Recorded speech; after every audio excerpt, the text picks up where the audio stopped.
Pledge of Allegiance. I pledge allegiance to the flag of the United States of America and to the republic for which it stands, one nation, under God, indivisible, with liberty and justice for all.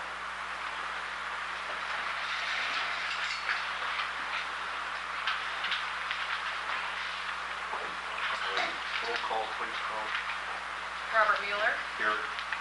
Dina Kreitler. Here. Jan Braun. Here. Beth Caldwell. Here. Stephanie Berminger. Here. Kelly Fowler. Here. Laura Oliver. Here. Michael Hankins. Here. Jack Dunsey. Here. Joe Steiger. We have a quorum. Thank you, Carl. Next order of business is the approval of the agenda. There's a couple of changes I'd like to propose.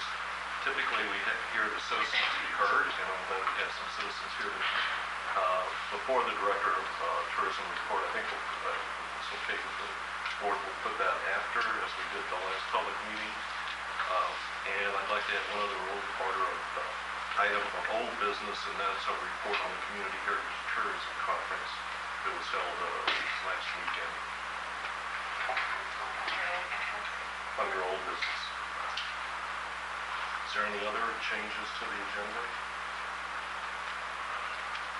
If not, I'll entertain a motion for approval as modified. So Dina, a second. Jan, a second.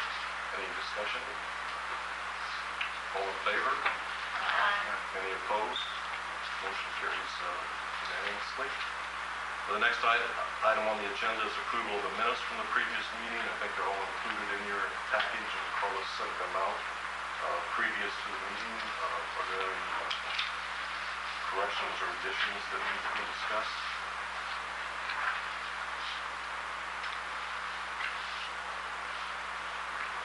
If not, I'll entertain a motion for approval of the minutes of the previous meeting. So moved, Jack. Second. Second by Jan. Any discussion?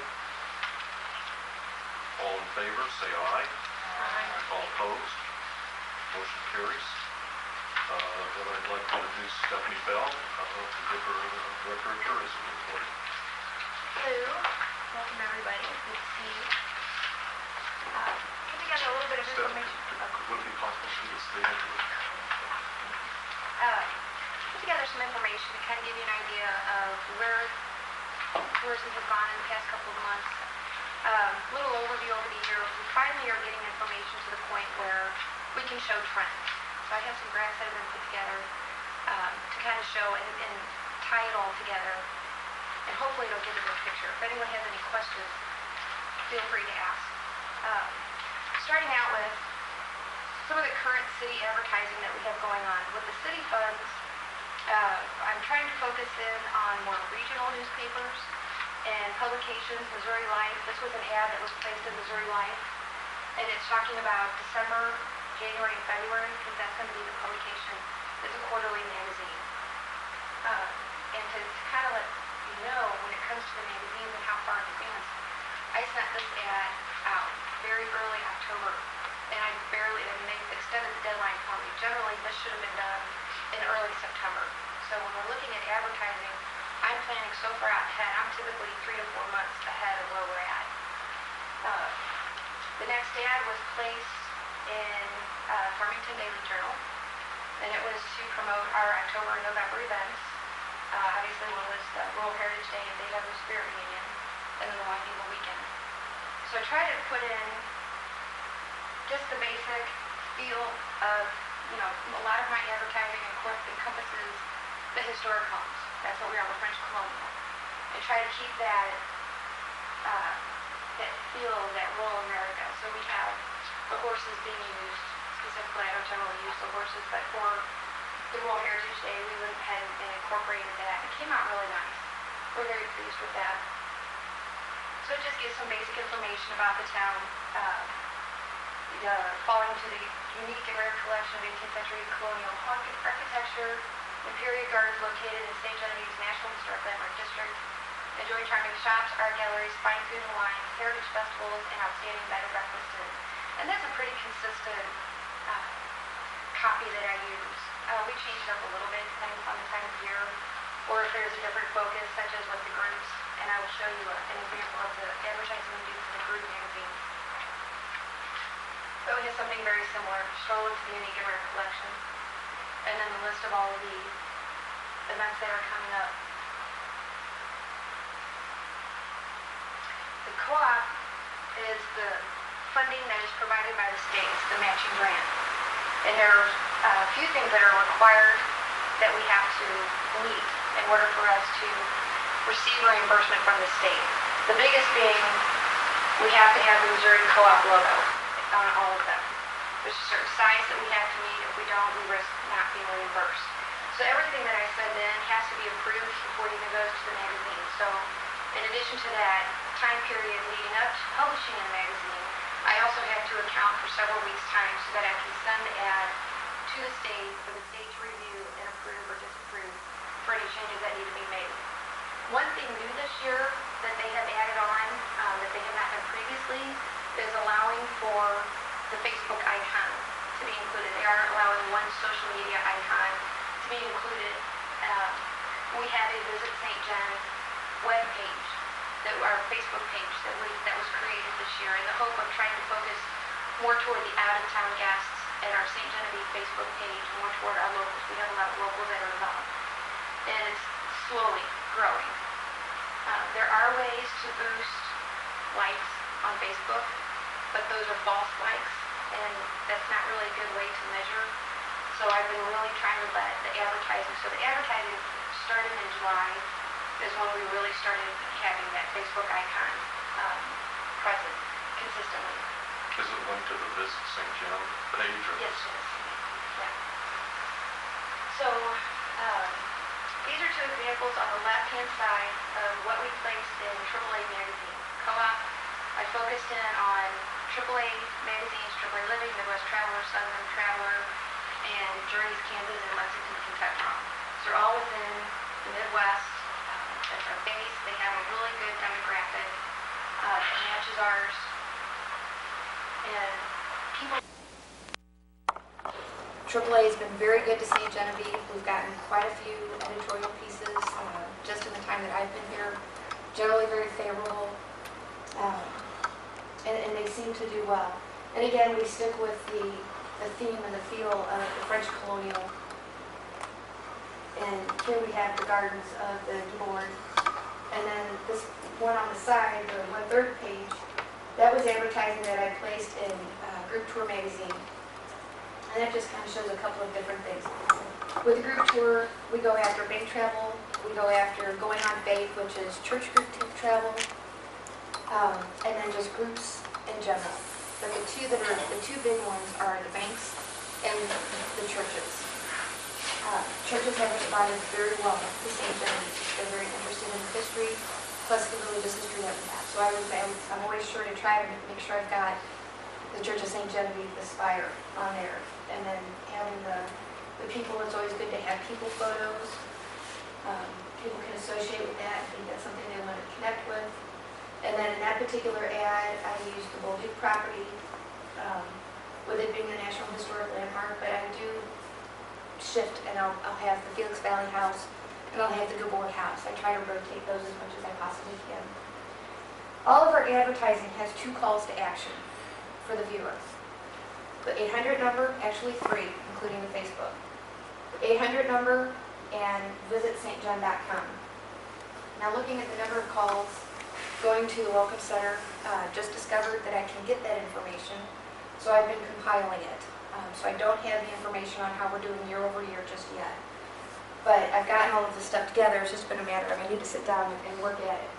But what I have been able to do is track our hits to the website. And we have got fantastic numbers. So the call to action, visit stjohn.com. Since going live in July of 2010, visits to visitstjohn.com have grown to over 5,000 hits per month, with 3.5 pages per visitor, with an average of over 4 minutes per visitor. That's very important, because not only are they coming to the page and reading about it, they're looking at the wineries, they're looking at the B&Bs, they're looking at the other attractions, things that they're interested in. So it's fantastic that we have had this huge spike, which the green shows 2012, and this large jump that we had If you notice, January, February, March was very low. We didn't have a lot of advertising out. April, we started really pushing the advertising, and then going into May is when a lot of our advertising hit. We have very limited resources. I would love to be able to run a full-scale media campaign for an entire year. We don't have the funds for that. So to focus in on the months where we have the most stuff going on and the most opportunity is the direction that I've taken the past couple of years. But it's very exciting to see how one of our calls to action has had such a big response. And with everyone being so mobile-friendly and computerized, it makes sense that more people are going to the website as opposed to making the phone calls. Though we do get phone calls, especially when they're related to the events and the event advertising. So, tourism-related tax revenue. All of the money that tourism generates goes into the general revenue, sales tax. And it's difficult to track exact, precise numbers. In fact, it's absolutely impossible. The state of Missouri has come up with a funding formula that has been used as a model nationally. And it uses 17 SIC codes that are predominantly lodging and restaurants. There are some amusement parks and casinos. We obviously don't have those two, so for us, for St. Genevieve, it is lodging and restaurants. Well, one thing that it completely misses for us are the downtown stores and the downtown shops that we have and the boutiques. So City Hall selected 8 stores at random, selected 8 restaurants at random, and I'll show that information as well, just to kind of get a gauge on how the stores in the downtown area were doing as far as generating sales tax revenue. And as of September of 2012, which is the most recent information that we have available, the tracking of tourism-related tax revenue through a selection of the downtown shops reflects a 13% increase year-to-date 2012 over 2011. That's fantastic. That's what we want to hear. 3% is considered a good increase. We have 13% as of today, or as of September. So here's the sample downtown restaurant tax receipts. This one's a little bit more even. Some months we've had some really good months in September. I'm sorry, the 2012, which is represented by the green. But as of September of 2012, the tracking of the tourism-related tax revenue through a selection of downtown restaurants reflects consistent revenue. I believe it was 0.2% increase of 2012 year-to-date in comparison to 2011. August had a much higher percentage. It kind of evened out in October. The information for October, November, and December will not be received until January at the earliest. So all of this is reported on a quarterly basis and farther down the road. Actually, February will be October, November, December, and the details for a lot of this, which we'll get into in a minute. A lot of the detail I won't have for July, August, September until the middle of December. So when we get into a little bit into the more details that I'll show, we're going back even further. We're looking at April, May, and June. Just a quick question. This graph and the previous slide are exclusive of the 17 statewide codes, right? Yes. Well, not the restaurants. The restaurants are included in. But the sales tax for the shops, that is completely exclusive. That information is not included in the formula that the state uses. And the downtown area is predominantly tourism-related business. When you look at the SIC code reports, there's a citywide report, there is a countywide report, and trying to narrow in on something. This is a sampling technique, and what they were trying to look at is a sample of 8 restaurants, 8 businesses in the downtown area, which may be a little more representative of tourism than all citywide, everything that's out on the highway. Yeah, I mean, even though McDonald's does have tourism business, that's predominantly going to be local, unless when we have the baseball, Subway and McDonald's are where everybody goes. But for the most part, people who are traveling want to go to the local restaurants. They don't typically hit the McDonald's as often. So we were wanting to see how the downtown was faring in comparison to the overall. Well, I'm just curious if we're not counting some of these things twice. Because No, they're in the state. these are all mutually exclusive on the graphs. When I go to the graphs, it will include it, but this is just, it's not doubled. It's using state data Yeah, to develop a sampling book rather than looking at everything across the whole city. So it's just it's the state data, just a small portion of it. And then I have the big picture here, we'll move into that. These are the lodging metrics, and this is the lodging tax revenue that is received by the month. And as of September 2012, year-to-date collections are up 5% over 2011. This is great information. This is good information to have, especially when we have 3 cities within 30 miles that have major chain hotels available for people to go and see. And this represents the bed and breakfasts and the hotels, and this is specifically city lodging. This does not include anything in the county. And all of the numbers that I'm providing here tonight are specific to the city of St. Genevieve. I do not have any of the county numbers. The county numbers are even stronger thanks to the wineries. They've had a pretty good year, couple years. So this is the overall view of the general fund sales tax collection. This is everything. This is the sales tax you pay when you go to Dollar General. It's a sales tax that you pay when you go to any of the stores in the downtown. It's restaurant revenue, it's lodging revenue.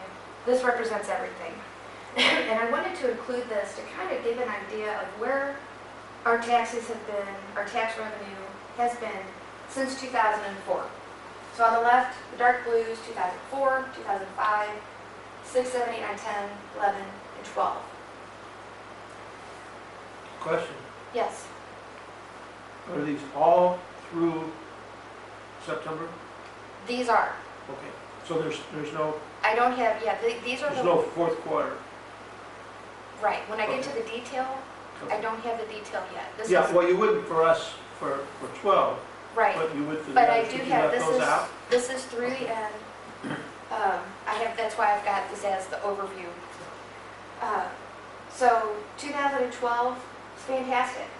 We ended, the general sales tax collection had steadily increased since 2010, which we had that huge dip due to the economy. Fiscal year 12 was less than $840 shy of fiscal year 2008. And 2008 was the highest fiscal year of general revenue collections for the city of St. Genevieve. So we were $840 short of our all-time best. So that kind of gives an idea of the state of the city. I mean, we have a very healthy revenue, especially when you look at other cities and other areas who are losing money. There's a lot of places that are operating in the red. We have not had to do that.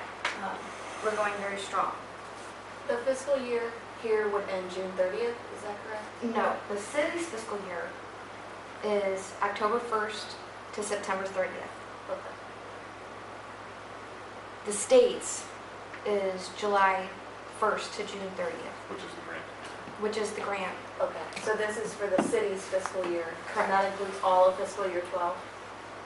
In that, Yes. in the last quarter? Yes. And this was the information that was provided to me by Sue, the city treasurer. She gets this information. We don't get the detail, but we get the overview.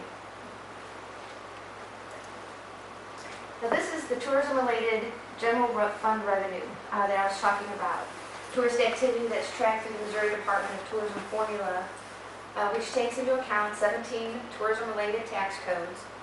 For St. Genevieve, that represents mainly lodging and restaurant sales tax revenue. I do not have all of fiscal year 12 because I don't have that level of detail yet. But what I can show is that fiscal year 11 had a 6% increase over fiscal year 10. And we are trending in fiscal year 12 to show growth again. I'm not quite sure how it's going to turn out, where we had 2 months where we had triple-digit temperatures and there weren't a lot of people out. I don't know if that's already reflected in this report, or if that's going to be something that shows up in the October through December, I don't know if that'll be something that'll show up in the fourth quarter. But I know that we've increased our tax revenue. Looking at the big picture, looking at the details, it's just a matter of getting that. I should have that, like I said, mid-December, that should come out. So it's very exciting. It shows it's healthy. The investment that we've made is working. A greater investment, obviously, provide a greater return. But everything is moving in the right direction. That was all I had. Does anyone have any questions? Any date on visitors to the Welcome Center? Visitors to the Welcome Center has decreased, but it's difficult to use that as a measuring tool because not everybody comes to the visitor center. And I believe it was down 1,500 people, but we also aren't able to track accurately how many people come in on the event weekends. Because there are just so many people through the Welcome Center, it is impossible to track who's coming in for the first time, who's coming in to use the restroom again, or maybe another amount of water. You can only remember so many faces. We were able to count over World Heritage Day over 400 people, but some of them may have been repeat. There may have been more people that came in that just were missed. I Because think we traditionally couldn't. we haven't counted those kind of weekends in the data. Historically, they were counted up until Just since you've been here. since I've been here. We've skipped those because it's overwhelming. Yep. They were kind of, Sure, that, oh, they had it listed. Well, in everything that I came across, it was listed. Because there was one year they were saying that there were like 50,000 visitors, and I think 20,000 came in on that Jour de Fête weekend. It was just, I wasn't quite sure how they got those numbers. So, How are passports doing? passports, it depends. They're down compared to what we did our first year. 2010 is really strong. But you know, it's the mood of people who are coming in. They're either interested in seeing one house, which we get a lot of that. Well, how much does it cost to go to one house? Or we have people that are, I'm only here for the wineries, or I'm only here to shop, or I'm only here for a few hours. I'm not interested in houses. What else can we do? And they're interested in art galleries. So, you know, we kind of just let everybody know what's available, what's going on. And if they choose to go in, we'd like to talk up the churches because we have had, this year in particular, we have seen an increase in the number of people looking for free things. What can I do for free? You know, they'll bring a picnic, they'll eat lunch in the park. You know, let them know, hey, you can go through the churches, those are historical buildings, they're beautiful, worth going in. You know, doors are open as long as there's not a funeral or a wedding taking place. You know, they can walk through Memorial Cemetery. They can walk around the neighborhood. We've got the walking tour that Eagle Scout put together for us, Jordan Oak Church. But definitely have seen an increase. So, you know, with the economy still being a little bit tense, there's a lot of consumer anxiety. And we've been able to see that in people coming through the Welcome Center. So it's not a matter of not promoting it, it's a matter of people aren't buying it. Either they don't make the time, or they don't want to spend the money. They only want to see one house. where are they being sold now? They are sold at the Welcome Center. I know the Geboard House has some for sale, and the Felix Valley House was selling some. I don't think they've bought any more since they sold out. But those were the three. Keller, you said? It's difficult to go too far out. I mean, it's something that we You can haven't always had look into doing. Yeah. In the central area. Right. It seemed just like there was a significant change last September. I realized June and July were not good months for that, but the rest of the months have seen anywhere from 30% to 20 to 30% decrease. Right. Well, you know, and a big part of that was with the school groups. We've seen a major decline in the number of school groups that came through starting last year. And a lot of that has to go with the school districts. They don't want to pay for the busing. You know, we had several groups that came in and they were like, we normally see this many houses. We only want to see one because we cannot ask the parents of these children. They can't afford the $5 to see, which I think It's tough. the next time we have the quarterly review, we'd like to see some of those metrics. I think they were on the list of metrics that we recommend. Okay. Any other questions? Bob, did you break down the lodging into motel and beds and breakfasts as two separate categories?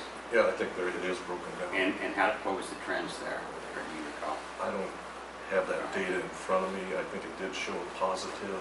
Yes.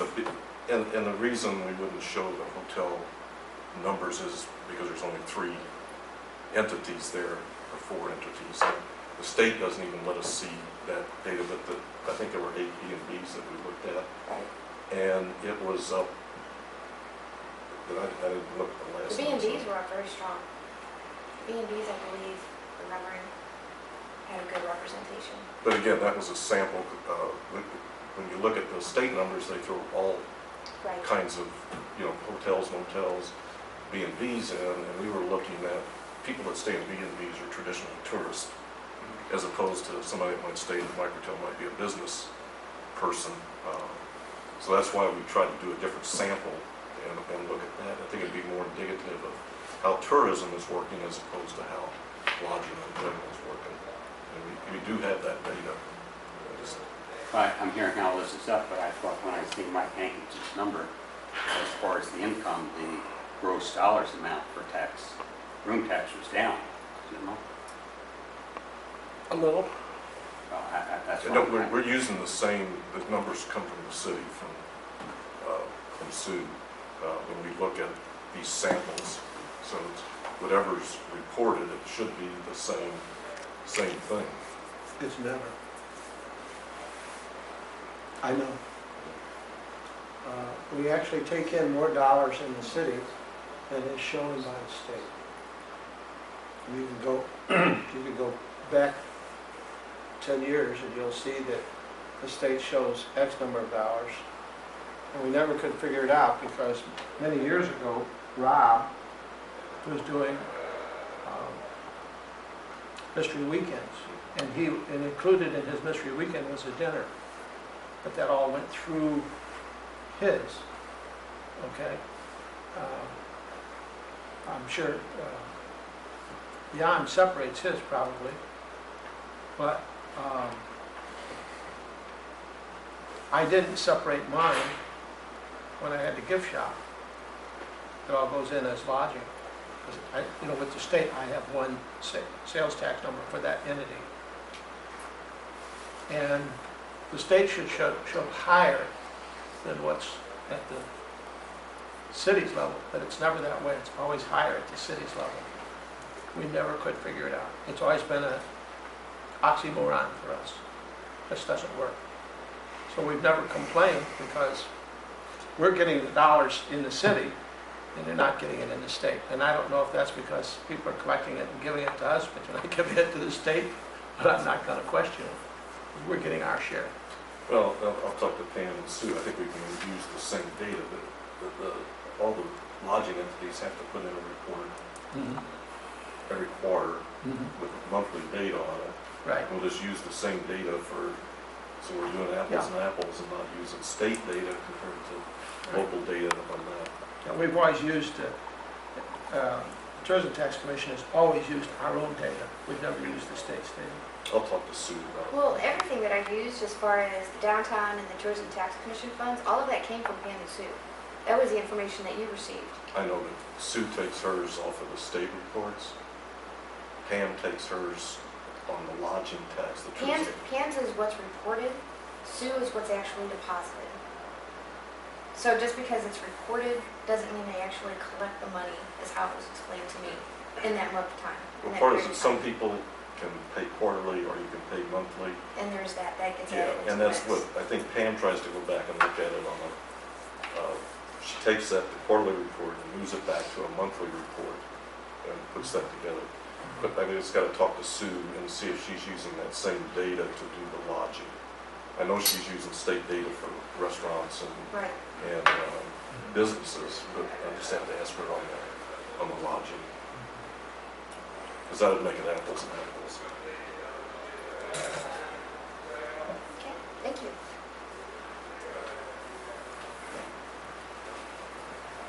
just open it up now to anyone, any public comments, discussions?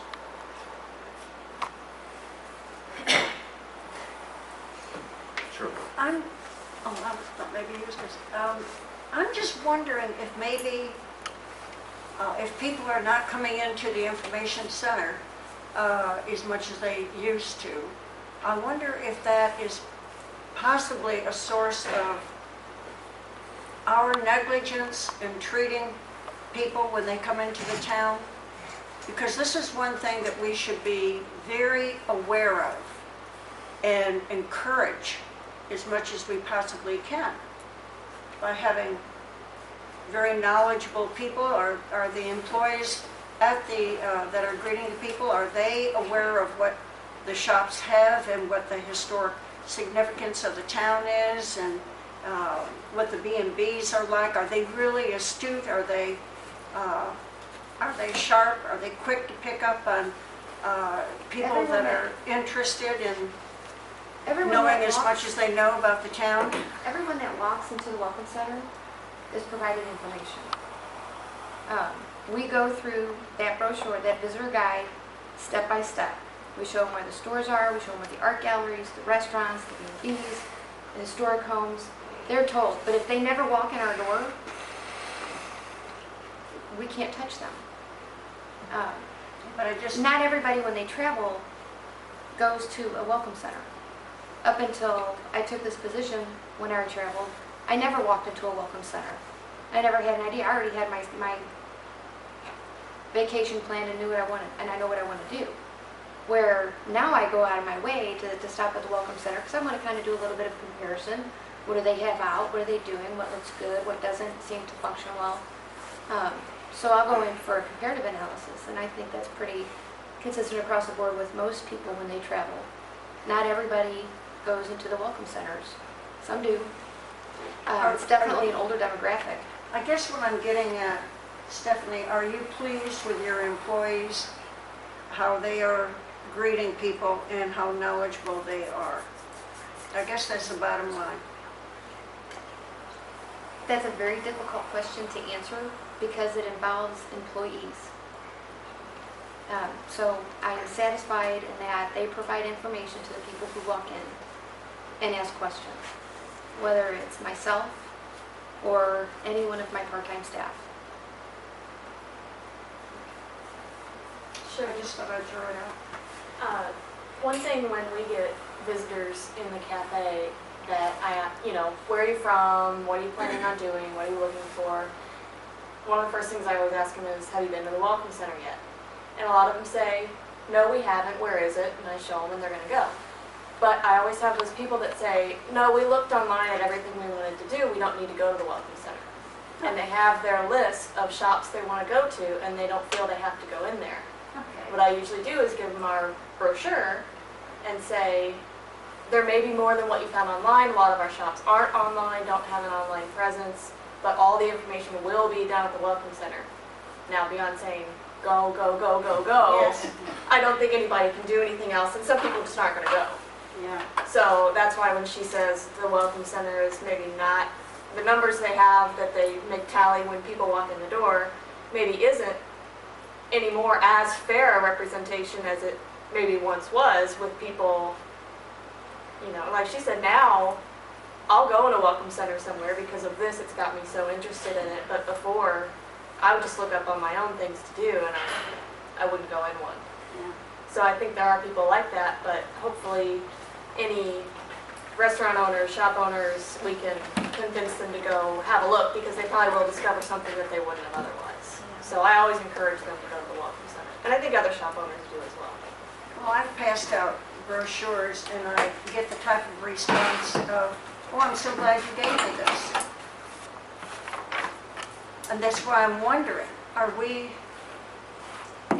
welcoming enough? If they come into the Welcome Center, they get a brochure.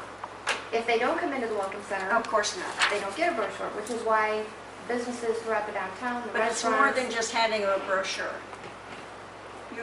You know as My well as staff I do. goes through that brochure, top to bottom. Yeah. But if they get the brochure from a store or a restaurant, which is why we have the brochures in the stores and the restaurants for those who don't go to the Welcome Center. But everyone that walks into the Welcome Center, we engage, we say hello, they're greeted. We will go through, I will spend 20 minutes with a couple. I know you would. And my staff does as well. I'm in my office constantly, I'm never able to get out anymore, and I always have an ear to what's going on. Okay.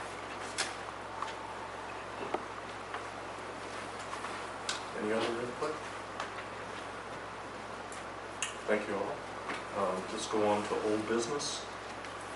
Ferry website, Steph, you want to work on that? We're still working on it. Yeah. And I'll make a promise, there will be a web page up for the ferry by January 1. All right. This is recorded. Yes, I know. Did you get that date I sent you from the other website? I did, yeah. Let's go to the Herald Reciprocal Agreement. I guess you're working on that too? Well, I think that's done, although I haven't gone to the website, but Chuck put those, Chuck put the logos for the Herald and Sun-Times on the front page. They are done. And the flip side of that, it is on the Sun-Times News.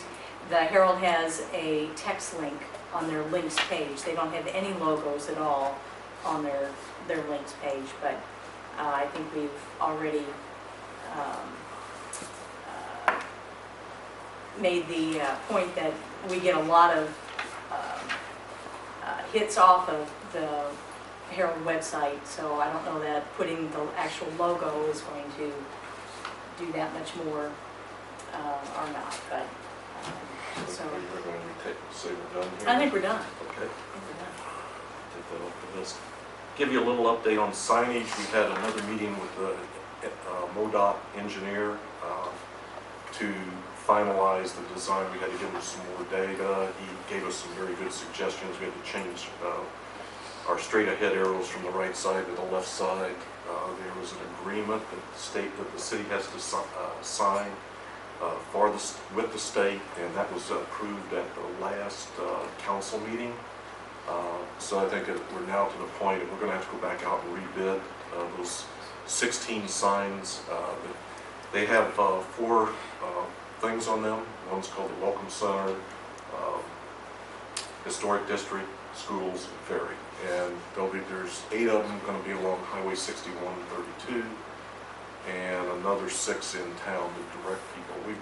There was a big study about all the different kinds of signs we have in age, and we're trying to standardize them. They're going to be very nice looking. They'll be black and white. And there's going to be 2 new signs. I think we still direct people to US 61, and we've asked the state to provide us some I-55 signs. So they still have to deliver those, and those will go on the corner of Main and Merchant and Merchant and Ford. Right now, if you look up there, there's a green US 61 sign. So that's going on. The other thing that the sign committee is discussing is signage on houses. Over the years, we've had, back in the 30s, the marble signs. Then we went to little metal brackets with a description of the house, and then we have some of these wooden signs. A lot of those have disappeared, and the sign committee really feels we're missing the boat in letting our visitors know what these different houses are and tying them into any walking tour. There's no addresses on a lot of these houses, and so we're trying to figure out a way forward to doing that. That's not been resolved. The discussions just began on that. Any questions on the signage up there? What's the size of those 16 signs? They're 30 inches wide, 48 inches tall, and they've got a little circle, on the half circle on the top with our logo on it. There's one in City Hall. The actual size. Yeah, that's actual size. Okay. Yeah, and it'll be on a metal pole. It has to be 7 foot off the ground. Learning a lot about signs.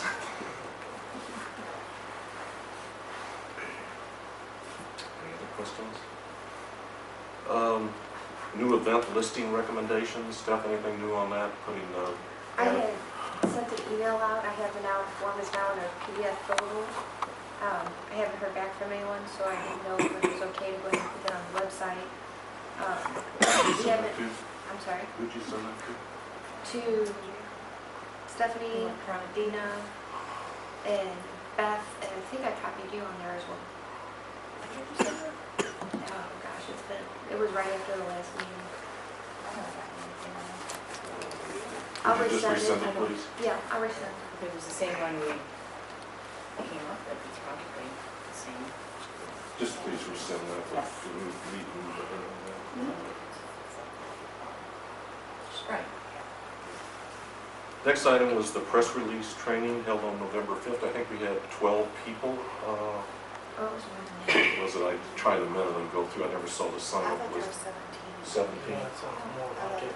Quite a few. Yeah. I forgot Jim. And I think it's the same too. Yeah. I thought that was a very good seminar, and we're looking at maybe some other things to try to offer event groups. One thing, and we'll talk a little bit about the Heritage Tourism Conference that we were at. We need to do more about how organizations can do event listings on free calendars, Facebook, that sort of thing. Really getting into the electronic age with some of this stuff. And I think it has to be very specific training. Here's how you set up an event page on Facebook. Here's how you set it up on some of the free calendars out there. Because we're really missing the boat in getting information out to the public. And so that's something that we're going to be working with Stephanie and the Extension Office to try to put together. VisitNo.com website editions. This is another thing that we've talked about in the past. Organizations, businesses, events can all be posted on there free of charge. It's a digital listing, but each year they go out with about 300,000 magazines, and we are so underrepresented, other than D&Bs and some restaurants, in this. And what we want to do is offer some services and guidances to businesses and organizations on how to get on there, because we really need to get on there before next June. We need to have a big presence in that magazine. We need to have a bigger presence in the website. And Dina has offered to use the chamber office if somebody wants to come up there. We're just going to have to start getting the word out to the businesses and the event planners and the organizations to get on there. I just really hate to pass up free advertising. And some of our sister cities are doing a hell of a lot better job at it than we are. Well, Bob, and once they're on there, it's easier to maintain. I mean, setting it up is a little bit cumbersome when you first do it, but and time sensitive. But once it's on there, you can just, keep renewing everything. It's very simple. So can we basically make a public announcement that organizations and businesses can call Dina to set up an appointment with her to have help getting that on there? I think some Or others are gonna, someone at the chamber. yeah, we're going to. They can utilize my office Okay, to come in and use our Wi-Fi and set it up. okay. I'm not necessarily going to be the person I sitting think down there's some doing other the work for them. volunteers, if we could have some other people that have done Oh, I that, see. and to help people do it. I Well, mean, it's there like you is- say, the first time through is a little Cumbersome. Yeah. cumbersome, but once you do it, it's not that cumbersome, so.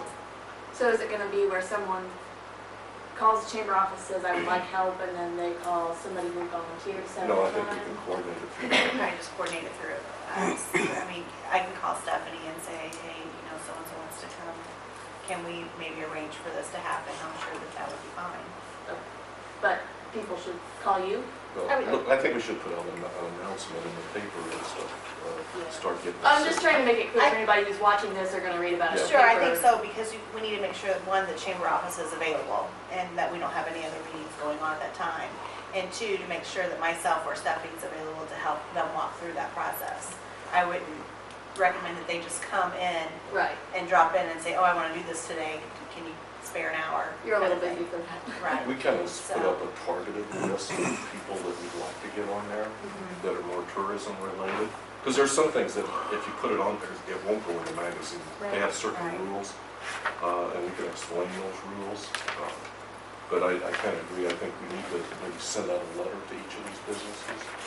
Say, we really like for you to get on here, and here's how you can do it. You can call Dina, set up an appointment, and we will help you walk through this process. It may be better to do phone calls. I've sent out information repeatedly, just trying to get information into the fiscal year 14, 13 book.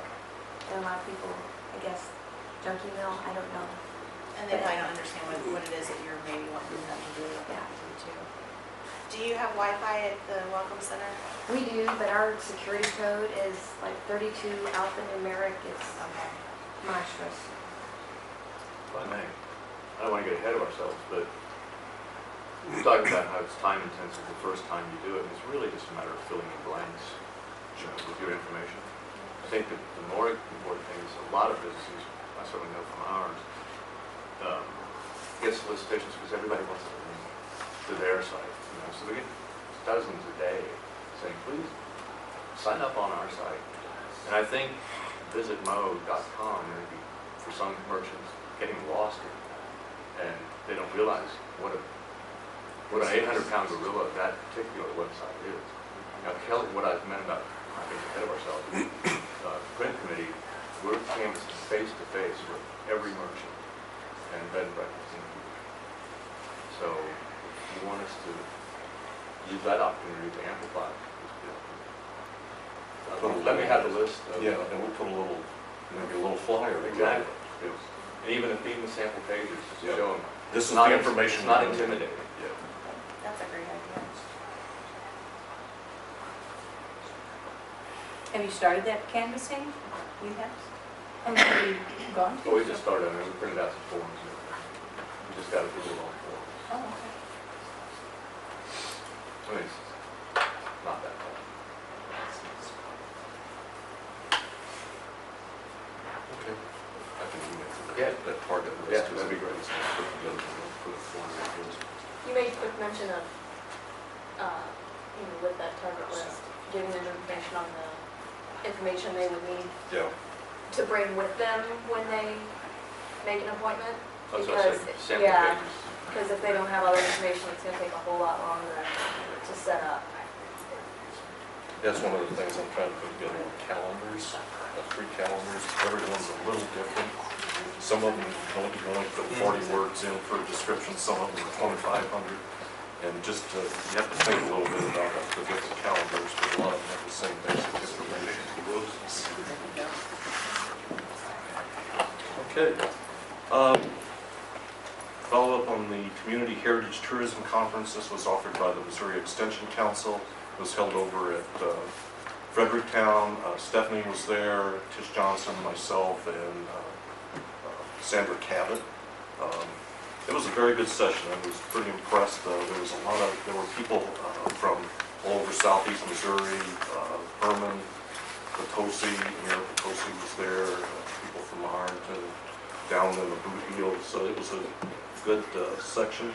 One of the things they covered basically 6 topics: public sector hospitality and heritage tourism, social media and website coverage, customer service and increasing revenues, sowing the seeds of economic success with agritourism, designing public space for community and tourists, and marketing the community for tourism. They haven't sent out all the slide packs yet, but once we get those, I can distribute those to all the committee to take a look at.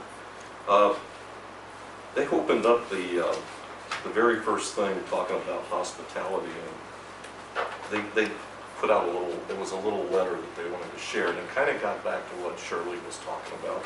And if you could probably give a little help just passing this around.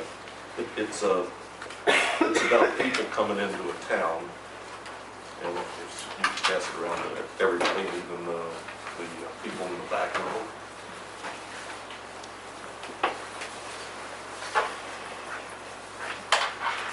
That's that.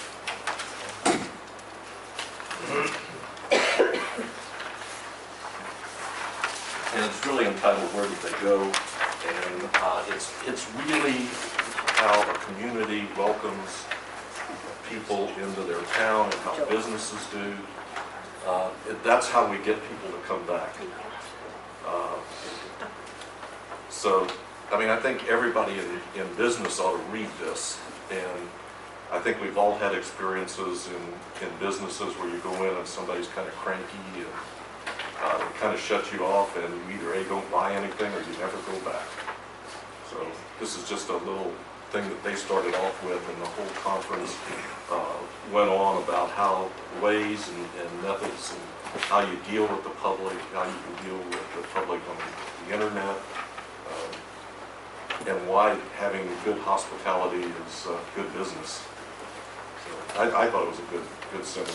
Oh, absolutely. No, and you know, in an extension of that, marketing, you know, the people who come back, they were the cheapest to get. So, you know, just by having good service and having someone just give them a smile and welcome them in, it does so much, it goes so far, and it encourages people to come back. And we didn't have to do any advertising for them to come back, so it's just an additional, it's bonus. If I might add to that, for the viewers, this is a flyer about hospitality. It's talking about from a tourist perspective, if they're treated well, they'll come back. If they're not, they may not say anything, but they won't come back. Right. But I have to tell you, from our guests, it's overwhelming, the positive responses that we Yeah, get. same here. How nice everybody, all their encounters are the same. Yeah, always got to stay on top of it. I know that it's important to participate in agricultural tourism or agritourism through the Heritage Day, promotion of the wine country. Did you get a sense from that there might be other things that we could do? I didn't sit, that was a breakout group. Steph sat in that one, I was in another one at the time. Can you comment on that? Yeah, there's quite a few things that we can do.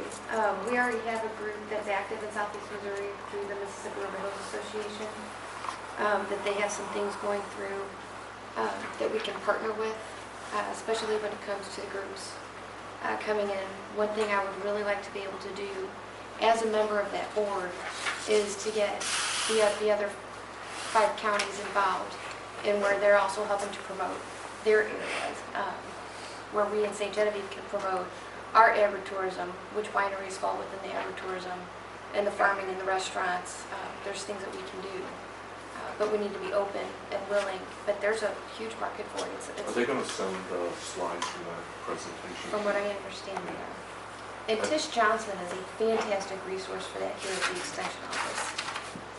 I take it that was a foodie asking that question? No, think about the kinds of tourism that are out there. When I see agritourism, I think, well, gosh, aren't we well suited for that? Yes, we are, and it is an exploding area within tourism. People are wanting that hands-on experience.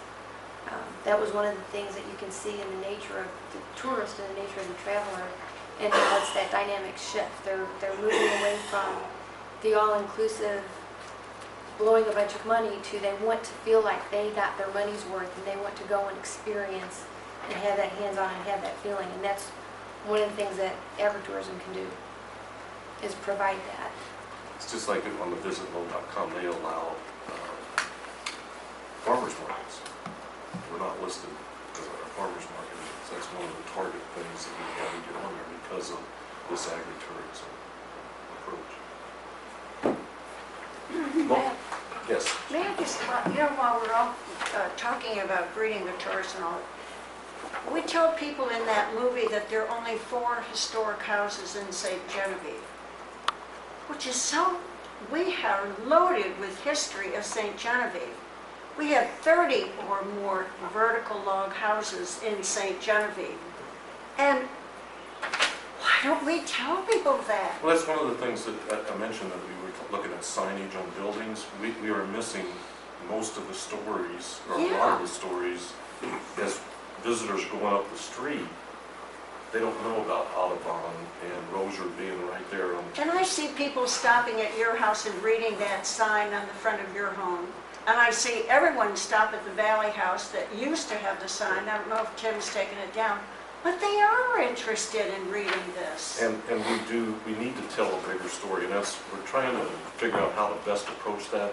Some of these are private residences, and how do we get a sign on them and keep it there? Yeah, they should differ, yeah. Or do we go to a general sign halfway down the block where we have these little things that go out? Yes. there's different ways that people are doing that.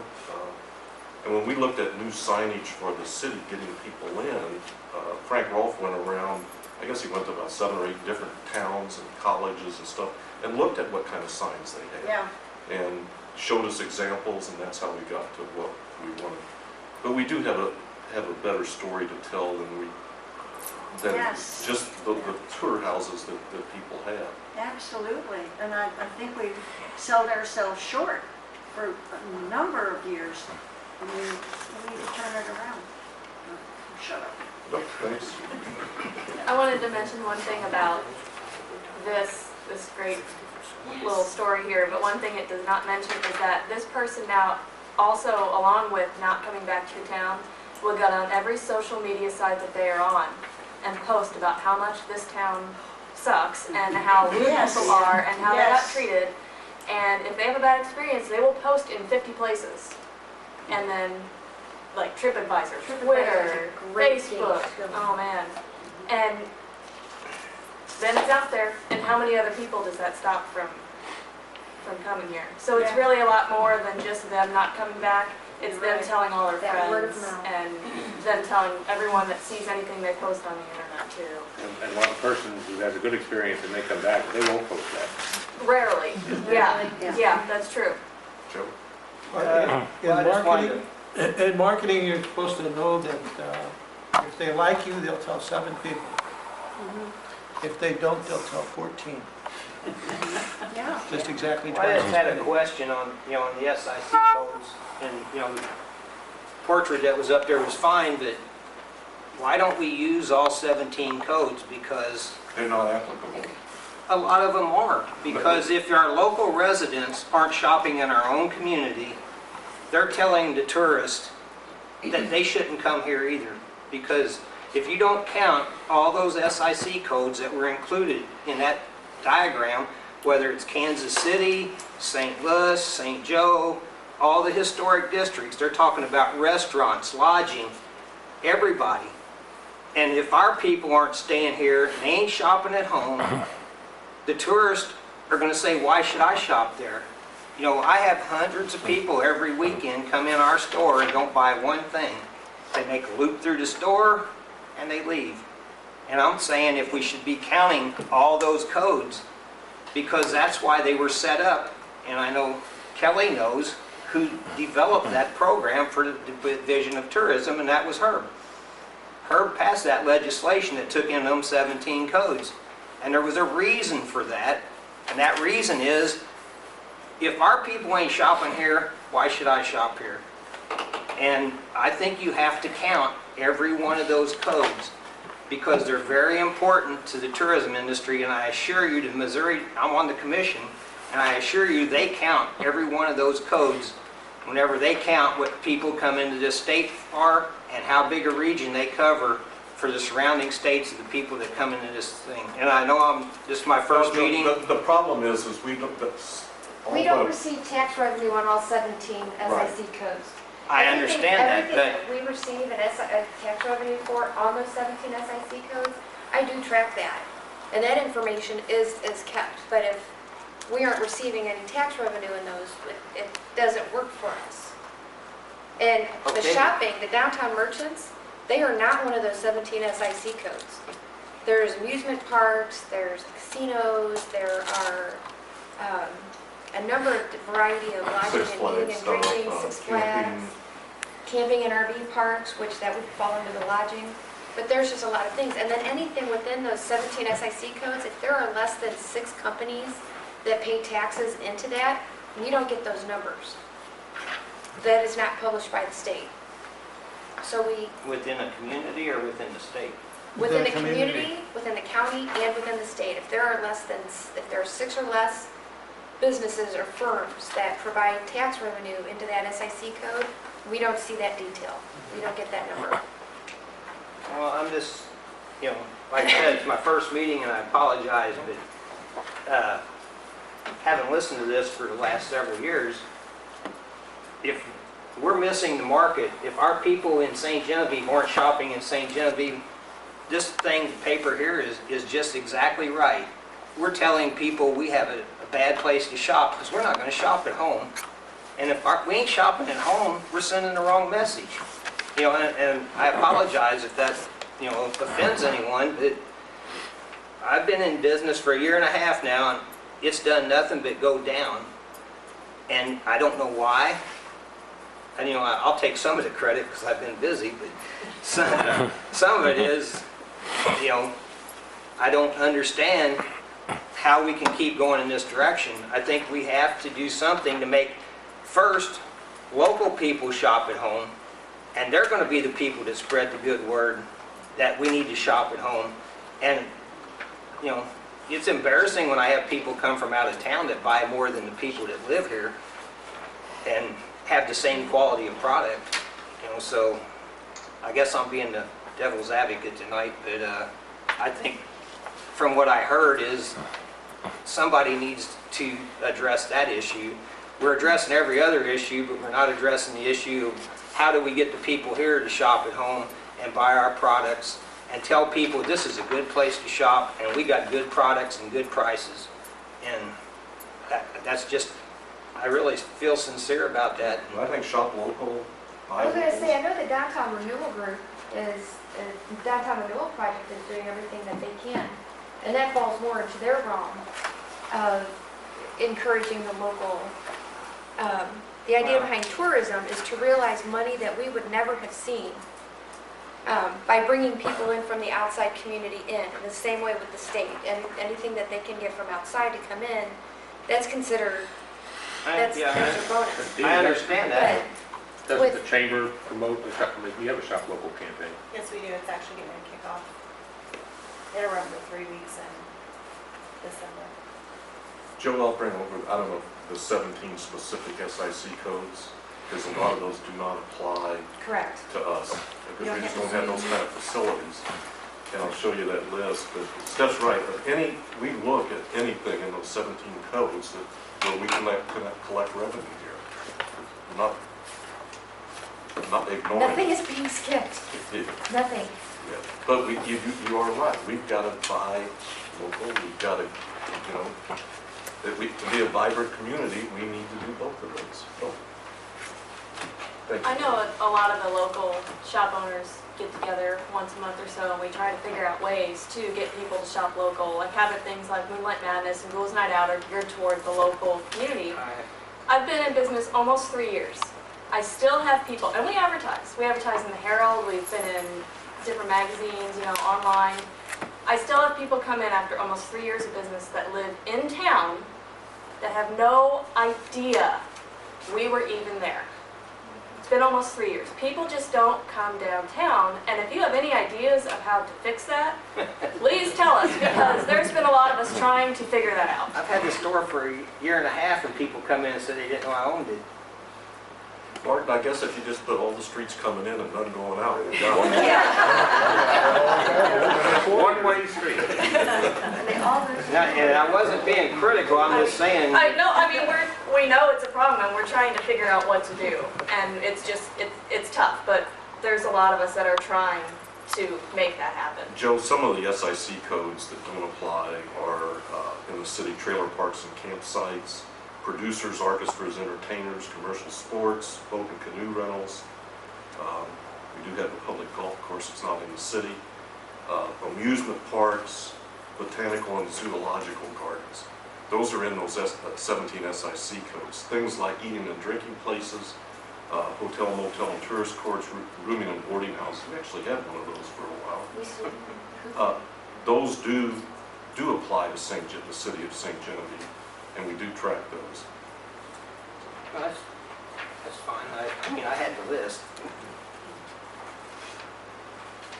Okay, anything else on that?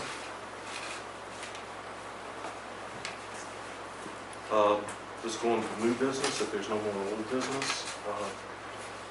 The Tourism Tax Commission did an experiment with Facebook advertising for Rural Heritage Days. Mike, do you want to talk about that?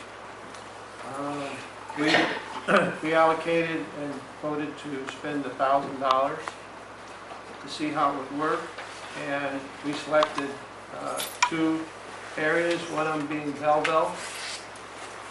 because it's on the east side, and one of them being Wentzville because it's on the west side, and 50-mile radius around each, which meant that they actually crossed in the city.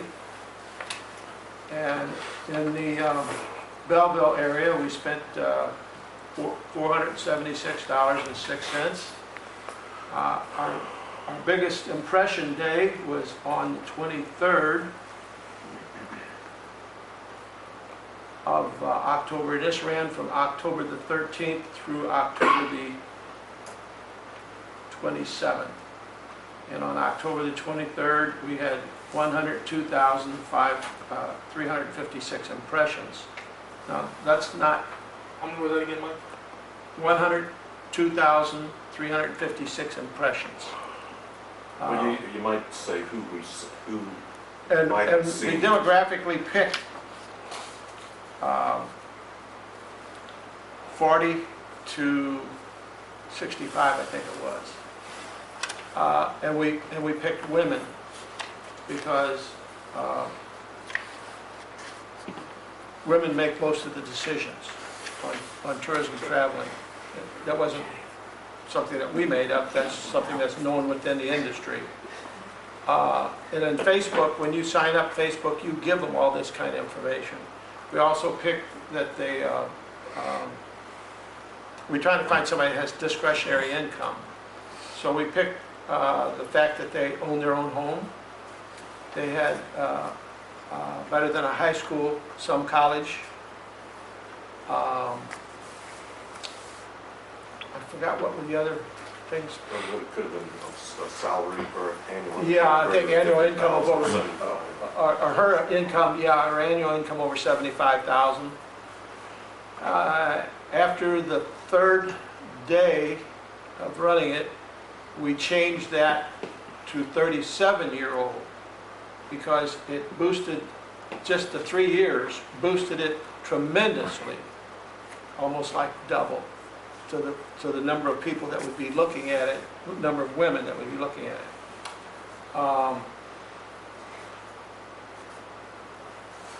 Wentzville is a larger area.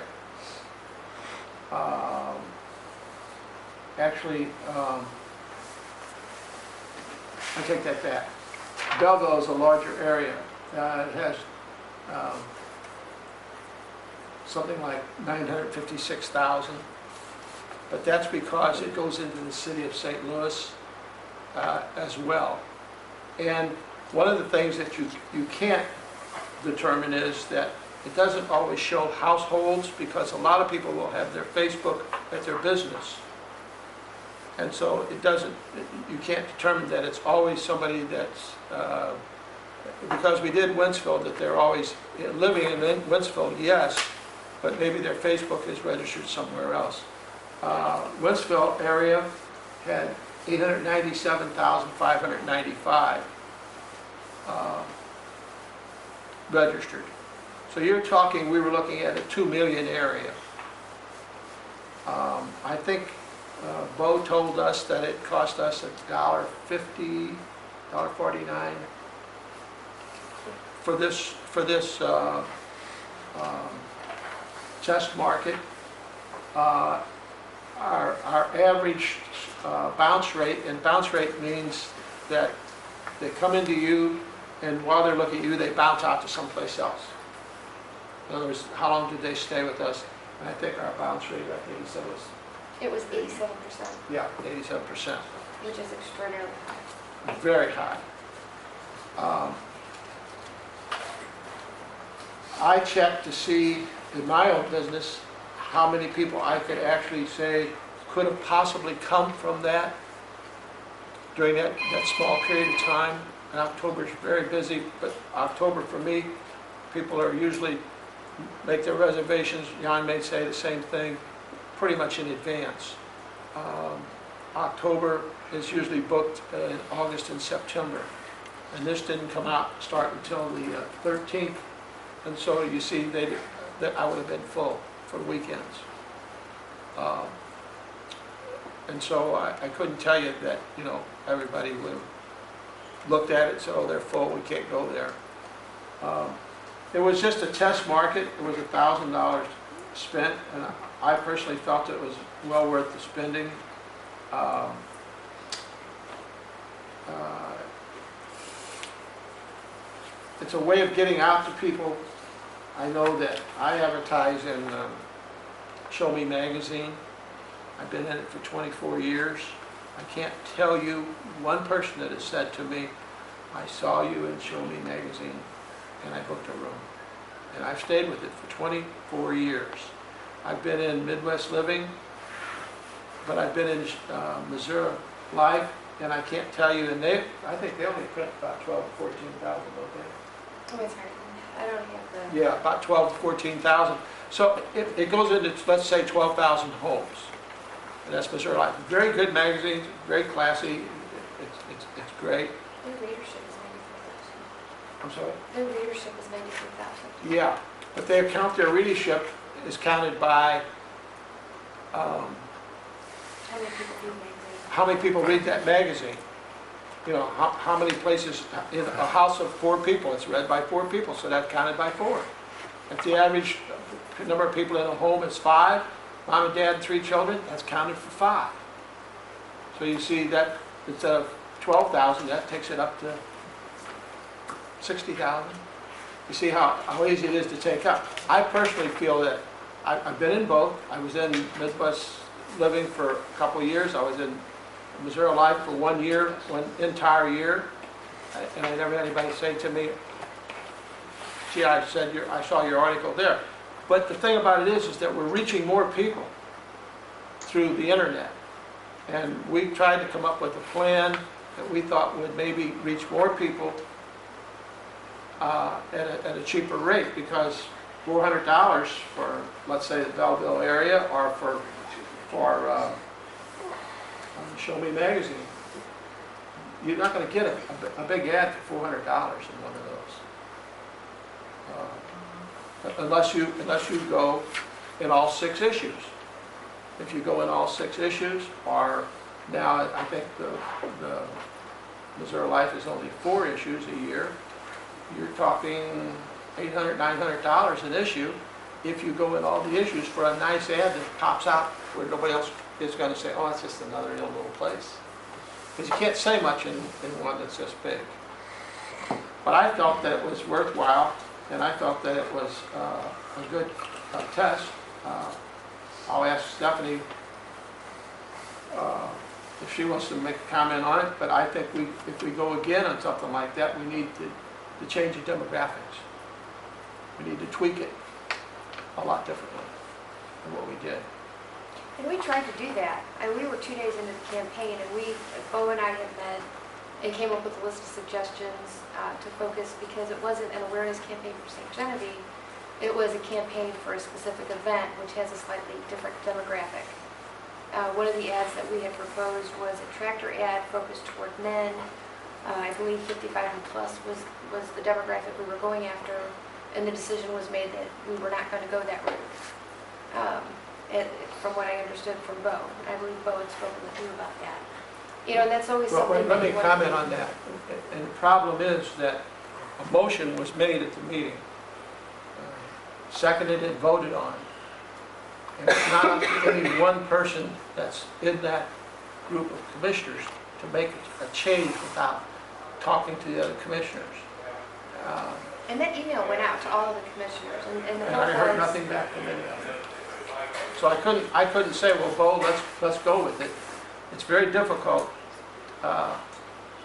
You don't want to spend the tax dollars and have one person. We had that happen before with Andy. We had Andy spending tax dollars that would belong to the tax commission without any input from us. And we felt at times that he had spent it wrong. And I didn't want to go that route. I didn't want to make a change, though I felt, you know, when Bo said, well, we got to go with something a little lower.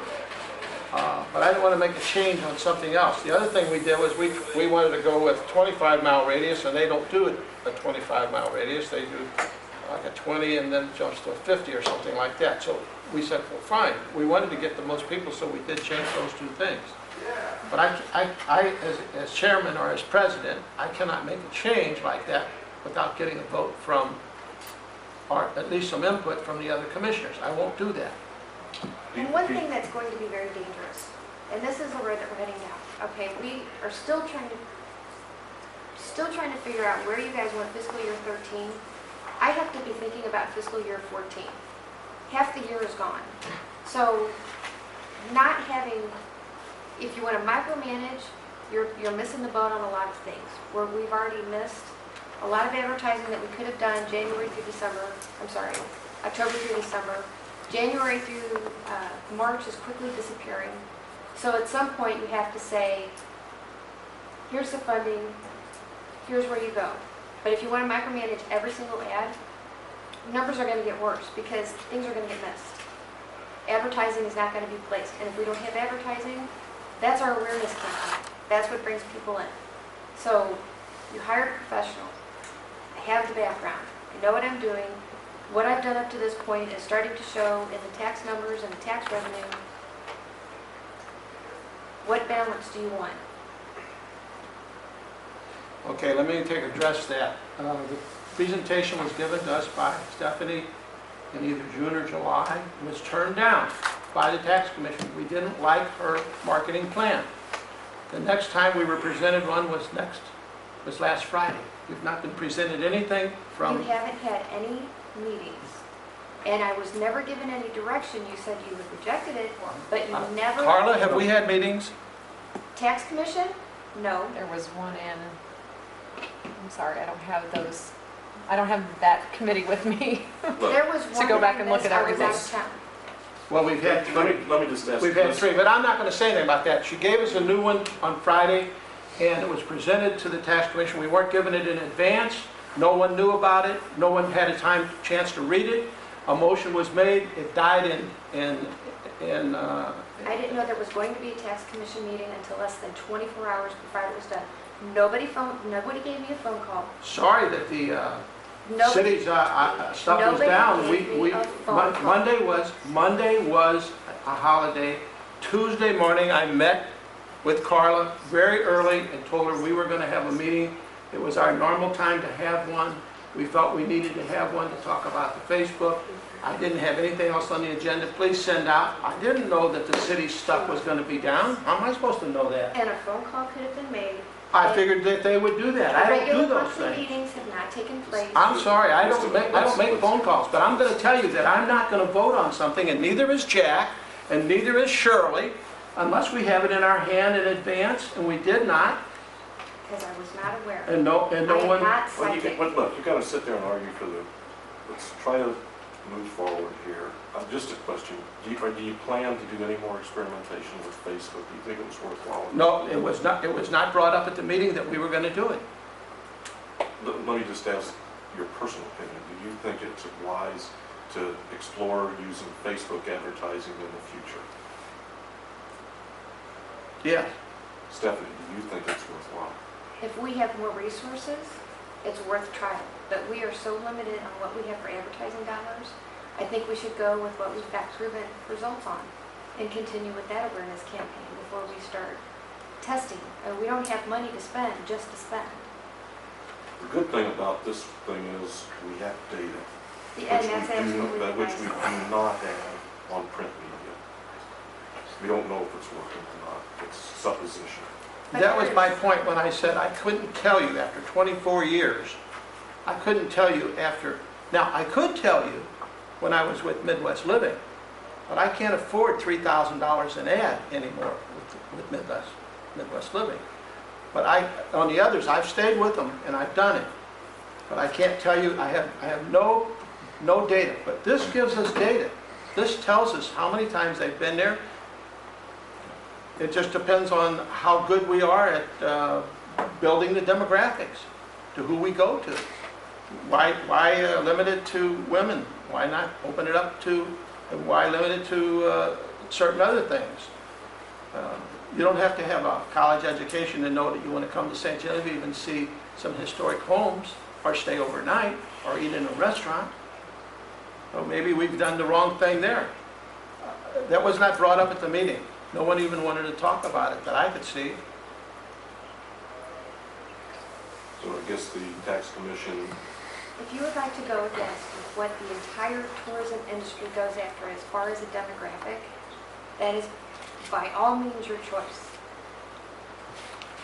But that is a consistent demographic across, if you're looking at the city, if you're looking at St. Louis, if you're looking at Missouri, Illinois, Wisconsin, Iowa, you want to go after the people that have the disposable income. And those are the people that have the disposable income, and they are most likely to travel, and they are most likely to spend money when they travel. We have advertising out, when you can always tell when we have something in the Post-Dispatch, because we get a lot of people coming in and they want free, they don't spend money. So we wasted all of that advertising for people to come into town and not spend a dime. Well, if you want me to comment on that, I can tell you that that won't help the tourism industry, because if they don't stay overnight, you're not going to have any tax dollars to spend. They go to restaurants, they go to the stores, that generates tax revenue. Lodging isn't the only way that we receive tax revenue.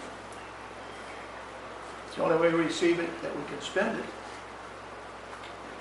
But we have two other resources that we utilize. Yeah, as we've well. had that for maybe 3-4 years, but we've not had it for the 12 years that we've had the tax dollars. Jan was on the tax commission. What are these other sources you've done? City revenue and the Oh, state match.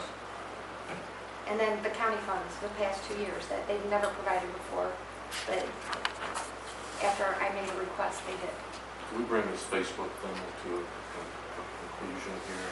Okay, let me make one more point. I gave you this. I did an analysis of where my guests were coming from. Throwing out the, in yours I threw it out, in mine I did not. I just did this metropolitan St. Louis area, I did, and you've given me a rundown on that, and we also did the east side, we also did the southern part of Missouri. I'm sorry, Mike, what's this for? This is for... I cannot give you, as Jan can't, I can't give you web addresses, names, or addresses, or phone numbers of my guests. It's a lodging law, you're not allowed to give that out. It's just, you don't do that. But I can do zip codes, and I did zip codes. And doing the total zip codes of all of my guests, and using Greater St. Louis, Southeast Missouri, and the east side, 54% of my guests were in that group. In which one? In the group of Greater St. Louis, Southeast Missouri, and east side, which is Illinois. 54%. In those three different Now, areas. if you want to add in middle Missouri and the southern area below us, 64% came from there, of all my guests. Yeah, what we're trying to do is look at Where we should advertise. Well, that's actually where the majority of our advertising is, where you're getting the majority of your business. So the question goes, do you want to continue or do you want to expand and try to grow your business with other areas? Well, I had a good representation from Kansas City, a terrific representation from Memphis area, did I not, Bob? From Jefferson City area, which is middle Missouri. From Kansas City, I had all of those. For the past 2 years, we've been advertising in Memphis Magazine, which was a new market for us, and Missouri Life, Show Me Missouri. I Well, cannot tell you that's how a new many market people... for you, but it's not a new market for us, because we did a TV commercial down there some years ago through the grant. How long ago was that? That Some still years doesn't ago. play. So we've been in that market off and on, and I've been advertising in it myself. And I'm sure so has Jan, because I get a lot of people from there and from Kansas City. But that they're not the majority, and the Tourism Tax Commission voted, said we want to spend as much money as we can in the metropolitan St. Louis area, because there's 3 million people.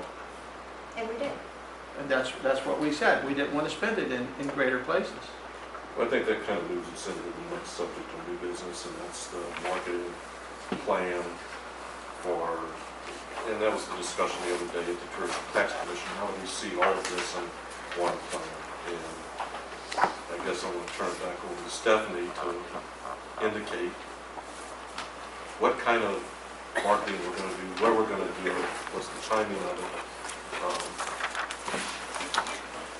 Well, in with the agenda shows all of the advertising that we have set. One for the state, which is already set in line, strong plan. We got great reviews from the state in support of the direction that I went with for the fiscal year 13. I have the recommendation for the city and the tax commission, which I handed out the other day. Some of this, where you see mid-November, October, and December, those have already been placed. The top section on the city, or Second, which? on the City of St. Genevieve Department of Tourism.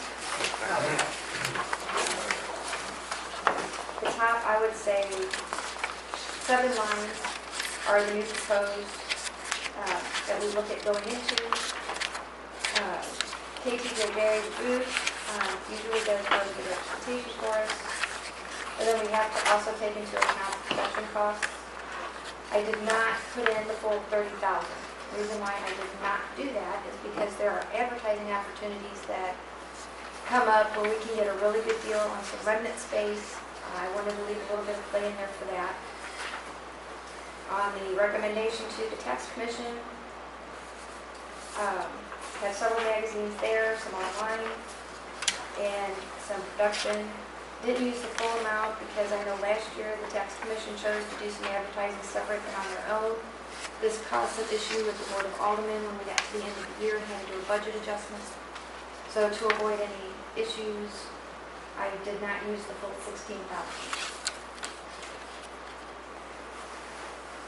I also have included a copy of the marketing plan. This is about the 3rd or 4th time I've provided this information. This is also something that's supported by the state as a strong plan, and it's far more detailed than the marketing plan the state actually puts out. And this is something that we need to start working on for fiscal year 14. We have just a little over 2 months to get the advertising or the application for the cooperative to the state for the fiscal year 14. So wherever you guys want advertising, I'll place it. This is what has worked. This is what has gotten us into a growth pattern in the past few years. If you want to change it, that's your prerogative. It's not something that I recommend.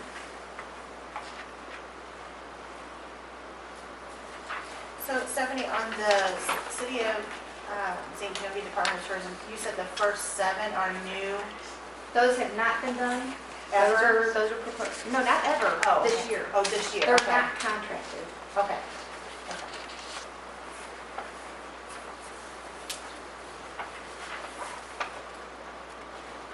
I think, you set this one. This is the city department. This is the first time we have seen this entire plan. And one of the things that we asked for is what's the thrust of these Yeah, your ads? circulation shows events or Visit St. John. Visit St. John is just basically an overview visiting No, St. John. Events.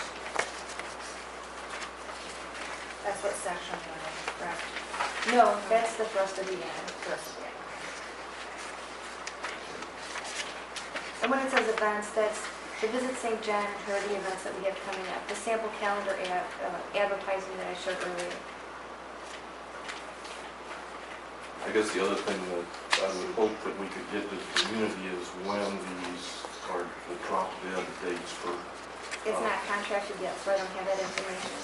not just in general. One of the things that I guess I'd like to see is other people, if they want to place an ad on the same page or whatever, when you're doing that, at least that information's out there so other businesses can do that. So And when once it it's says contracted, I can do that. But at this point, it's just a request. That kind of information isn't there, but I can provide it. What those second 6 months informed, just that it's going to be It's going sometime. to be occurring sometime between January and, not January, but March through September. That's the second 6 months of the fiscal year. Because most of our For the city's advertising, budget. for the city's budget, most of the advertising opportunity through March is passed.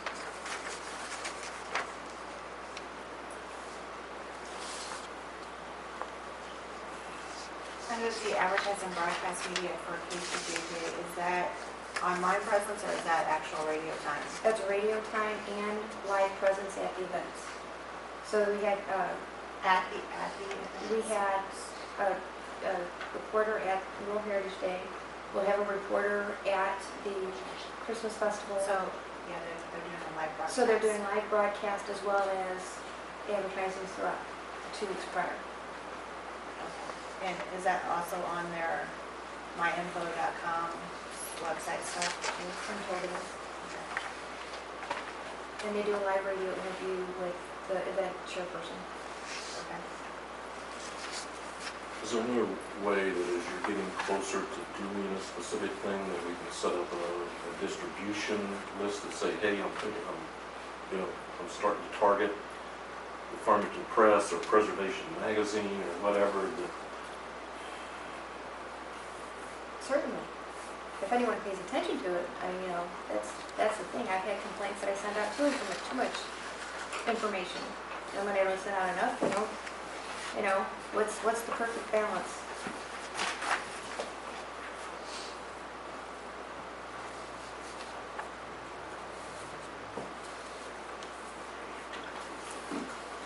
I would say that probably the majority of the advertising that we place is not within the resources of the local and small businesses.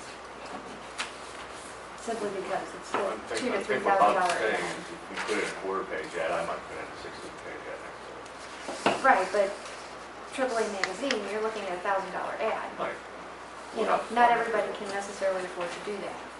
I can't. But I mean, there's other publications. Right, no, the other ones, that's always an option. When I said that, I said I can't. Oh. Well, I can.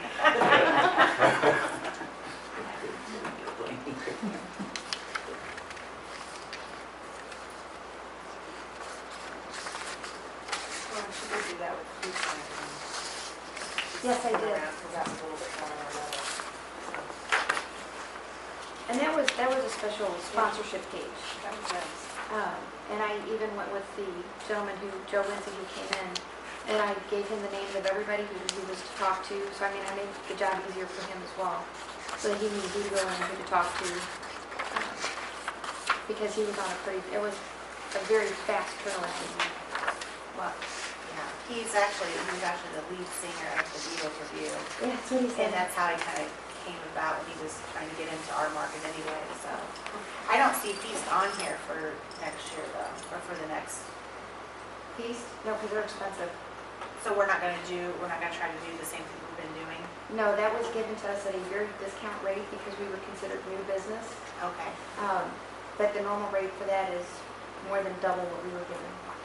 So, that wasn't in any of the plans from last year. No, it was a, We were told that all of the money from the city was committed from March onward last year. it was used with the tax commission dollars that we were given to promote in St. Louis It wasn't. with the Post-Dispatch. So that was the tax commission dollars. I was just able to take the contract and work it to where we could provide this opportunity for the local businesses. I didn't realize Feast is a Post-Dispatch. It is a Post-Dispatch publication. It was a nice spread, and I would hope that, when we look at some of the other ones in some of these magazines of the Missouri towns, comparable size, or any spreads out there. was it 6 month, It was a 3-month deal. 3-month deal? So it was good, Tree campaign. Mike, tax commission members, I think, the other day you said that you would get back into the tax commission dollars after seeing the entire plan. And you don't have to, I assume you're going to have a meeting after this meeting now. Do you have sufficient information? We didn't publicize it, so the only thing we can do, because we have 3 members here, which means we have a quorum, is I can poll the members and ask them what's the best date for us to have another meeting as quickly as we can. I just want to make sure you're comfortable with having enough information now to make a decision. You have to ask the members if they were. Well, Yeah. schedule your meeting then, I'll ask. I don't want to open a tax commission meeting in the middle of your meeting. I understand. Can I ask a question? Interrupt again. You know, I think going on Facebook is a fantastic idea, but it all boils down to the same thing as if you're using a magazine or any other kind of publication. What is it that we're going to say on Facebook? Because Facebook is fantastic. I'm new to Facebook, but my daughter-in-law hooked me onto it, and I'm getting all kinds of people, do you know so-and-so, and do you know so-and-so? And you could tell one person one thing, and they tell, it's just like walking in and having a nice experience in St. Genevieve. They'll tell 6 people, and then if you didn't, they'd have bad 12 people or something, you know. But I mean, Facebook is eating up everything, and they are passing that information on and on and on, and enveloping it into more and more people. So maybe this is the route to go. But what are we going to say on Facebook? How do we advertise St. Genevieve on Facebook? And there's a difference between what people share on Facebook and an actual advertisement. And Right. the advertisement has got a very limited number of characters that you can use. The advertising space is so tiny. And, I mean, we did everything we could to try to squeeze what we could for the Rural Heritage Day. I mean, we just didn't have enough words. So we had to pick action words that people would, free event, and have a compelling photo. And the photo was even difficult with the photo because the photo is so tiny on the Facebook ads. It has to be something that's big enough for people to see, and eye-catching, and that's really hard to do when you're talking about such a small Lawrence's space. shop is on Facebook, and we're getting all kinds of responses from it. But that's a posting, that's not an ad. Right. That's Right. different. So That's should actual we page. balance the Right. two? Lawrence probably has his own page on Facebook, so he is getting probably a lot more traffic than what an actual ad is. If you're looking at your page and you see all these ads over here, Yes, that's yes. what we're referring to. Okay. I think Stephanie's keeping up with postings. Well, on Doing hers, the best I yes, can. but Pardon? Doing the best I can. Which is free. I think Shirley was trying to say was that they're seeing a lot of feedback from their posts, and she was thinking the ad and the post were one and the same. Is that right? That's right. Yeah. And that's not necessarily the case. Lawrence's page is probably his business page, whereas an ad is just an ad. Okay. So it's going to be viewed separately in different places. Shirley, if you would have had 956,000 impressions from his own Facebook, Yeah. you wouldn't be here. You wouldn't be here next week. You wouldn't be here next month. 956,000 impressions, people saw it and said that. So there's a big difference between the people that see the ad and the people that follow Facebook. They're following her Facebook that she's posting, which is about St. Genevieve. We're just throwing an ad out there to a select group of people within 2 areas that cross each other, Belleville and Right Winston, on, I got that that. go within 50-mile range, so they come into the St. Louis area. Okay, so Our Stephanie's concern when ad- I brought this up was this, that there's very little advertisement in December, January, February, and March.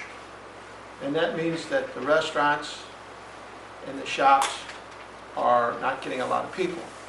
And we were just trying to get the name St. Genevieve out before a larger group of people at a cheaper price. That's all we were trying to do. And you do that when you go into a magazine, but you don't get a response back that tells you how many people actually saw it or how many people actually did anything with it. If we could bring this down by working with Stephanie and Bo and get the commission to give them leeway to tweak it to where we could get it down to where the bounce rate is within 30%, which is considered really great, we'll bring a lot more traffic at a lot less dollars. But that has to be the commission to talk about that at our next meeting. And that's one other thing. I mean, just because you have 900,000 impressions means that 900,000 people, that's where you're looking at the clicks. And out of the 583 clicks that we had to the page, we had an 87% drop off which meant we had 72 people that actually had a meaningful experience on the Visit St. John website, which put the cost per person with that $1,000 to over $13 per person. So that's the other way that you have to look at it, where you may have an ad, but are people paying attention to it? Are they clicking on it? When they click on it, are they sticking with it? And yes, it's nice to have data, but there's also just throwing money to Like spend you said, it. it's the way you make intelligent decisions.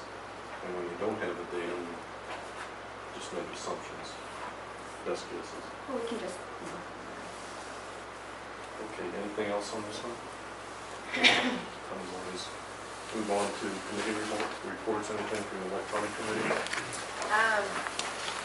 I sent out an email today to Stephanie about, Stephanie, to possibly for us to meet and go through the website page by page to make sure that all the pages are active. I know there's a couple pages that maybe not have information on them or photos still coming available, kind of thing like that, to make sure that we can get on there and get those things corrected. We haven't set a date yet for that meeting, but we're hoping after the Thanksgiving holiday that we'll meet one day next week if our schedule allows. And we can go from there and make sure that it's current.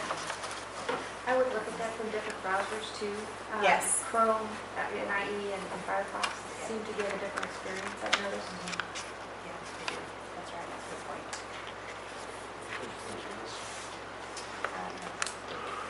Print committee, or print media? As Jan said earlier, we have started to physically go out to each of the businesses to verify the information that's in the current brochure, ask if they've changed anything or want to change anything, having them sign a form so that we have accurate information in the next brochure that will be printed next year. Do you have a due date for? That's based on the inventory. We know we don't need to run until sometime. At the very worst, January. So we're in good shape. At the earliest, maybe June. How many brochures do we still have? We're still over 30,000.